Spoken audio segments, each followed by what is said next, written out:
আপনাদের জন্য আবারও নিয়ে আসলাম আরেকটি নতুন ফল। এটাও আমার কাছে প্রথম দেখা ফল।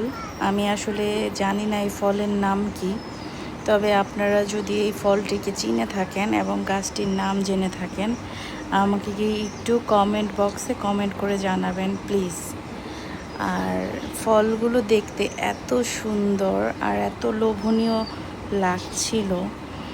আর এটাও জানি না যে আসলে এই ফলটা কি খাওয়া যায় কি না। যাই হোক, আপনারা যদি কেউ চিনে থাকেন এটা কি গাছ এবং এটা কি ফলের গাছ, আর এই ফল খাওয়ার উপযুক্ত কিনা, অবশ্যই আমাকে আপনারা এখানে কমেন্ট বক্সে এসে জানাবেন। বাই বাই, ভালো থাকবেন সবাই।